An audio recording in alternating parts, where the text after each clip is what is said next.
எந்த விதமான போதைப் பொருட்களையும் எச்சூழலிலும் பயன்படுத்த மாட்டேன். என் குடும்பத்தையும் சுற்றுப்புறத்தையும் உருவாக்க பாடுபடுவேன். போதைக்கு எதிரான வலிமையான விழிப்புணர்வை மக்களிடம் கொண்டு சேர்க்க நோக்கி சாமானிய மக்களின் நல்வாழ்விற்காக அர்ப்பணிப்புடன் செயல்படுவேன். மாறுவோம், மாற்றுவோம்.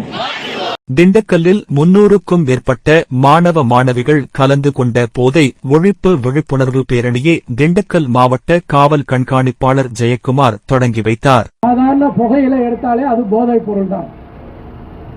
ஒரு சாதாரண கூலிப் அப்படின்ற சொல்லக்கூடிய ஒரு சின்ன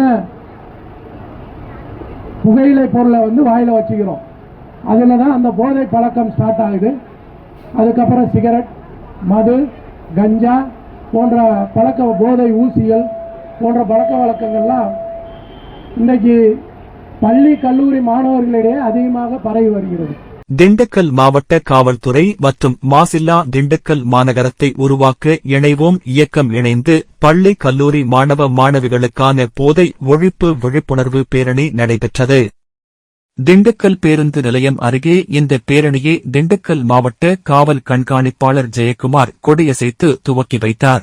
இந்த நிகழ்ச்சியில் திண்டுக்கல் மாவட்டத்தின் பல்வேறு பகுதிகளில் இருந்து 300க்கும் மேற்பட்ட பள்ளி கல்லூரி மாணவ மாணவிகள் கலந்து கொண்டு விழிப்புணர்வு பதாகைகளை ஏந்தியபடி ஊர்வலமாக சென்றனர்.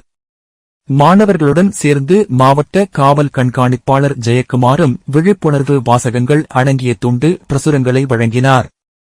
பேருந்து நிலையம், தட்லி பள்ளி, தமிழ் சாலை, காந்தி மார்க்கெட் ரோடு வழியாக திருப்பூர் குமரன் நினைவு பூங்காவில் முடிவடைந்தது.